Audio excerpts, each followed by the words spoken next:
प्रधानमंत्री ने यूक्रेन की स्थिति पर समीक्षा बैठक ली। स्वदेश वापसी के बाद छत्तीसगढ़ के विद्यार्थियों ने भारत सरकार के प्रति जताया आभार।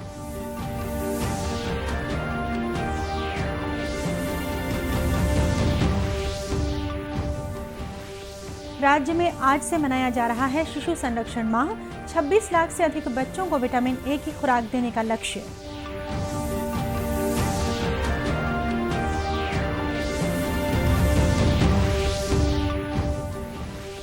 भाजपा की प्रदेश प्रभारी डी पुरंदेश्वरी ने कहा, विधानसभा के बजट सत्र में विधायक आम लोगों से जुड़े सभी जरूरी मुद्दों को जोर शोर से उठाएंगे।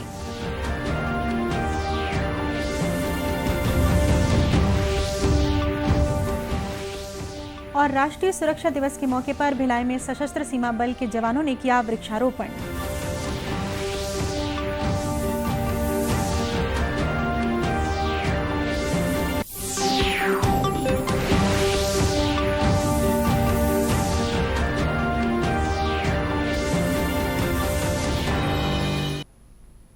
नमस्कार, आप देख रहे हैं दूरदर्शन समाचार। मैं हूं शीतला शुक्ला। अब समाचार विस्तार से। प्रधानमंत्री नरेंद्र मोदी की अध्यक्षता में आज यूक्रेन की स्थिति पर समीक्षा बैठक हुई।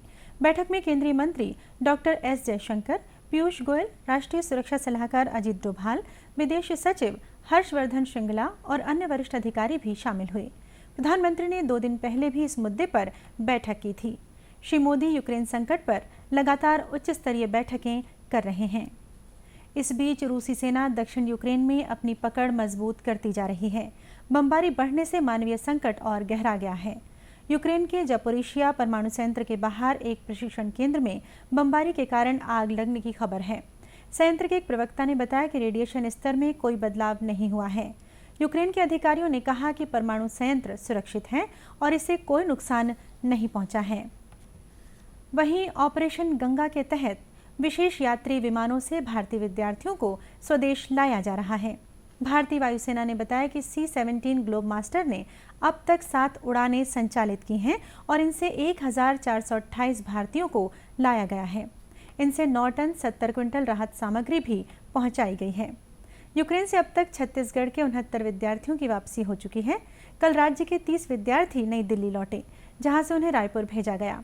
इन्हीं में से एक छात्र आर्यन सिंह ने बताया कि युद्ध के दौरान उन्हें कई तरह की दिक्कतों का सामना करना पड़ा, लेकिन केंद्र सरकार की मुहिम की वजह से वे सकुशल लौट सके। हमको खाने पीने की इत्यादि में तकलीफें बीच में हुई और साथ ही ये बताना चाहूंगा कि हमारी सारी विमानें रद्द कर दी गई थी हमारे रहने वाले स्थान से, क्योंकि एयरबेस बंद कर दिया गया था। फिर हम ट्रेन मार्ग से हमारे लिए ट्रेन की व्यवस्था की गई हमारी यूनिवर्सिटी के द्वारा भारतीय छात्रों के लिए खासकर, और हमें उस ट्रेन मार्ग से 32 घंटों का वह सफर जहां पे हमें खाने पीने के लिए कुछ खासा व्यवस्था नहीं थी, सिर्फ हमें पानी और गर्म पानी दिया था। तो हमने जो अपने साथ में चावल इत्यादि हमने जो भी खाने की वस्तु स्वयं ले गई थी, उसी के सहारे हम मॉस्को तक पहुंचे। यहाँ पर भारत सरकार की खासी बात ये हम ध्यान देना चाहें कि भारत की जो आज स्थिति बन गई है विश्व में, खासकर रूस का जो उनकी मित्रता है, उससे कारण जो ट्रेन में अन्य रूसी भाई बंधु थे उन्होंने हमारी बहुत सहायता करी। हमें कुछ खाने की वस्तुएं भी दी, हमें सोने रहने में बिल्कुल मदद की, हमें चीजें बताई। जब वतन वापसी बहुत साफ सुथरे तरीके से और सकुशल किया है, इसके लिए मैं भारत सरकार का कोटि कोटि धन्यवाद करना चाहूंगा। जय हिंद।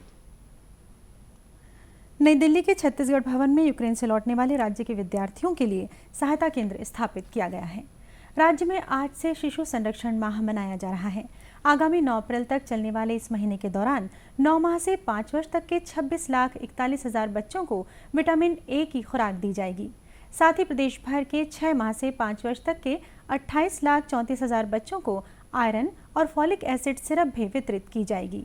निर्धारित लक्ष्य के अनुरूप सभी बच्चों तक पहुंचने में मैदानी स्तर पर स्वास्थ्य कार्यकर्ता, मितानिन, आंगनबाड़ी कार्यकर्ता और आंगनबाड़ी सहायिका महत्वपूर्ण भूमिका निभाएंगी। स्वास्थ्य विभाग ने सभी माता पिता से अपील की है कि वे अपने 6 माह से 5 वर्ष तक के बच्चों को सप्ताह में 2 बार आयरन सिरप तथा 9 माह से 5 वर्ष तक के बच्चों को हर 6 माह के अंतराल में विटामिन ए की खुराक अवश्य दिलाएं।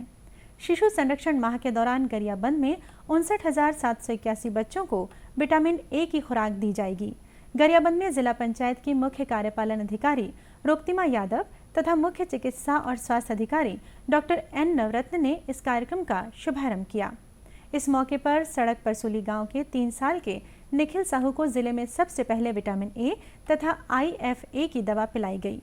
श्रीमती यादव ने कहा कि शरीर में जरूरी विटामिन और पोषण के लिए इस तरह की दवाइयां बेहद जरूरी हैं। और विटामिन ए के सिरप 6 माह से 5 साल के बच्चों को दिया जा रहा है और बहुत ही ज़रूरी है। हालांकि जितने भी विटामिन्स एंड मिनरल्स होते हैं वो हमें खाने पीने से मिलते हैं, पर आज का जो समय है वो इतना पॉल्यूशन है चारों तरफ, तो ये कुछ हद तक हमारी भ्रांति भी हो जाती है कि हमें खाने पीने से विटामिन्स मिल रहे हैं। तो हमें सप्लीमेंट के रूप में, अनुपूरक के रूप में दवाइयाँ बहुत ज़रूरी हैं और प्रति मंगलवार को आंगनबाड़ी में ये आगामी 6 माह तक पिलाया जाएगा और 6 माह के बाद फिर से एक प्रोग्राम हमारा शुरू होता है। तो स्वस्थ भारत, स्वच्छ भारत, विकसित भारत, इसके लिए ये विटामिन्स और ये दवाइयाँ बहुत ज़रूरी है ताकि हम स्वस्थ रहें और अच्छे स्वस्थ युवा बन के हम अपनी उपलब्धियों को। वहीं डॉक्टर नवरत्न ने कहा कि टीकाकरण और दवा पिलाने से छोटे बच्चों को भी इस अभियान में शामिल किया जाएगा। इसके अलावा भी जो छूटे हुए टीकाकरण में जो बच्चे छूटे हुए हैं उनको पूर्ण करते हैं। गर्भवती माताओं की जांच, गर्भवती माताओं का पंजीयन, साथ में जो कोई बच्चे कुपोषित कहीं हों उनको भी हम इस अभियान के तहत खोज निकालते हैं। गरियाबंद जिले में इस अभियान को सफल बनाने के लिए 1400 से अधिक स्थानों पर बच्चों को विटामिन ए और फॉलिक एसिड की दवा पिलाने की व्यवस्था की गई है। छत्तीसगढ़ भाजपा की प्रदेश प्रभारी डी पुरंदेश्वरी ने कहा है कि राज्य विधानसभा के बजट सत्र में पार्टी के विधायक आम लोगों से जुड़े सभी जरूरी मुद्दों को जोर शोर से उठाएंगे।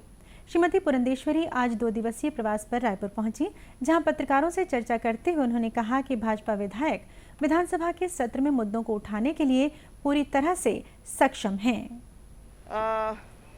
मुद्दे होंगे, उस पर ज़रूर चर्चा होगी और फिर उसका आइडेंटिफाई करेंगे एंड डेफिनेटली जो भी लोग प्रजा के प्रति जो अनदेखी हो रही है वो सब उठाएंगे। हमारे विधायक तो they are capable and they are active, so we will definitely raise the issues that have been affecting the people in the state of Chhattisgarh.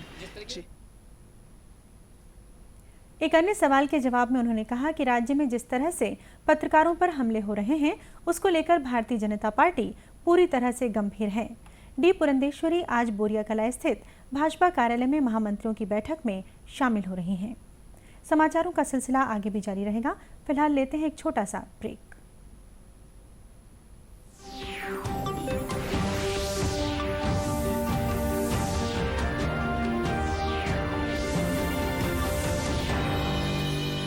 देखिए, अगर आपको रिजर्व बैंक ऑफ इंडिया या किसी संस्था के नाम पे बिना मांगे बड़ी रकम जैसे कि लॉटरी हो, टैक्स रिफंड हो का ऑफर मिलता है तो उस पर बिल्कुल भरोसा न करें। रकम को पाने के लिए ना तो अपने बैंक अकाउंट की जानकारी शेयर करें और ना ही कोई धनराशि जमा करें।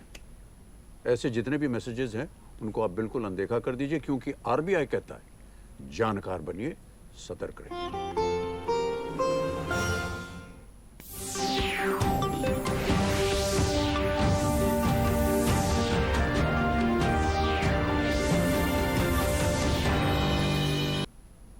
ब्रेक के बाद एक बार फिर स्वागत है आपका दूरदर्शन समाचार में।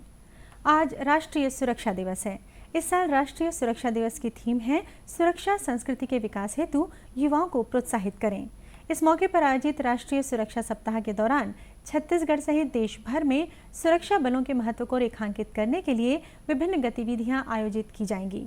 राष्ट्रीय सुरक्षा दिवस खास तौर पर उन सिपाहियों को समर्पित किया जाता है जो अपनी जान खतरे में डालकर देश की सुरक्षा के लिए सीमाओं पर तैनात रहते हैं। इस अवसर पर भिलाई में आयोजित एक कार्यक्रम में रावघाट प्रोजेक्ट में कार्यरत सशस्त्र सीमा बल के उप महानिरीक्षक सुधीर कुमार के अलावा बल के अन्य वरिष्ठ अधिकारी और जवान शामिल हुए। इस मौके पर पौधे लगाकर समाज को पर्यावरण संरक्षण का संदेश दिया गया। सशस्त्र सीमा बल के उप महानिरीक्षक सुधीर कुमार ने बताया कि वृक्षारोपण कर जवानों ने अपनी सामाजिक जिम्मेदारी को निभाने का प्रयास किया। आज दिनांक 4 मार्च को जब समस्त राष्ट्र राष्ट्रीय सुरक्षा दिवस मना रहा है, हम सशस्त्र सीमा बल के विशेष अभियान प्रचालन के समस्त अधिकारी और जवान आज के दिन वृक्षारोपण कर अपने आप को पर्यावरण को संरक्षण के लिए, पर्यावरण की सुरक्षा के लिए अपने आप को समर्पित करते हैं। इसके साथ ही साथ हम अपने आप को अपने ड्यूटी के प्रति समर्पित करके अपनी यथार्थता को स्थापित करते हैं। गौरतलब है कि राष्ट्रीय सुरक्षा दिवस 4 मार्च 1972 को पहली बार मनाया गया था और इसी दिन नेशनल सेफ्टी काउंसिल की स्थापना की गई थी। समाज कल्याण विभाग द्वारा आज रायपुर के माना कैंप में दिव्यांगजन राज्य स्तरीय सम्मान समारोह का आयोजन किया गया। कार्यक्रम में समाज कल्याण मंत्री अनिला भेड़िया सहित अन्य विशिष्ट अतिथि उपस्थित थे। इस मौके पर दिव्यांग कल्याण के क्षेत्र में उल्लेखनीय कार्य के लिए सर्वोत्तम नियोक्ता, स्वैच्छिक संस्थाओं सहित 4 सर्वोत्तम दिव्यांग कर्मचारियों को सम्मानित किया गया। इस वर्ष निःशक्त जन के कल्याण के क्षेत्र में उत्कृष्ट कार्य के लिए जांजगीर चांपा जिले को सर्वोत्तम जिला चुना गया। कार्यक्रम में दिव्यांगजनों को अत्याधुनिक कृत्रिम अंग, सहायक उपकरण और विभागीय योजनाओं से भी लाभान्वित किया गया। इस मौके पर समाज कल्याण मंत्री श्रीमती भेड़िया ने कहा कि दिव्यांगों के हित में बेहतर कार्य करने वालों को पुरस्कृत करने से उनका मनोबल बढ़ता है।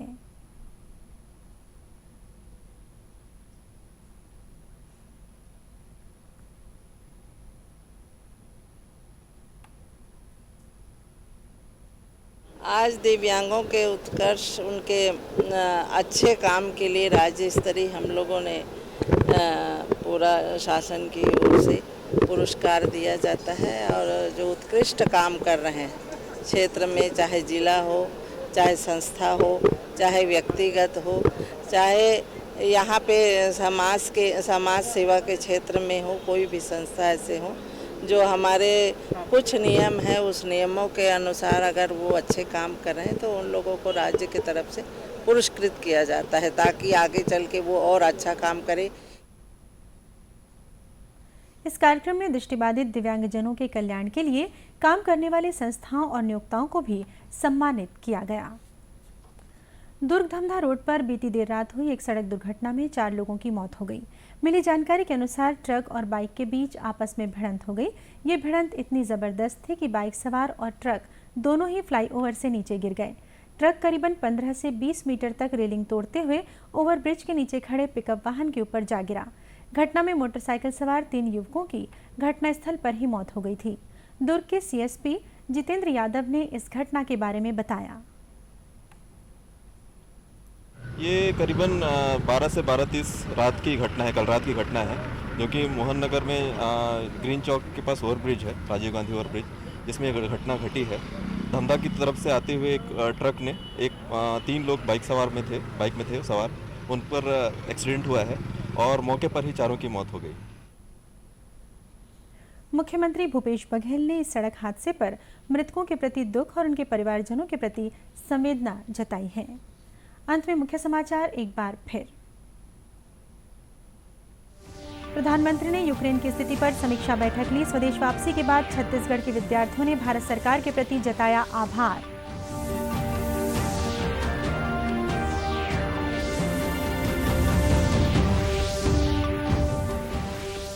राज्य में आज से मनाया जा रहा है शिशु संरक्षण माह। 26 लाख से अधिक बच्चों को विटामिन ए की खुराक देने का लक्ष्य।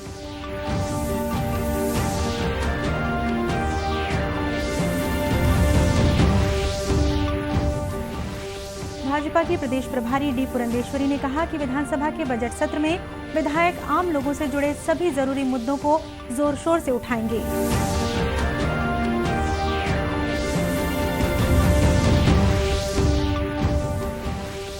और राष्ट्रीय सुरक्षा दिवस के मौके पर भिलाई में सशस्त्र सीमा बल के जवानों ने किया वृक्षारोपण।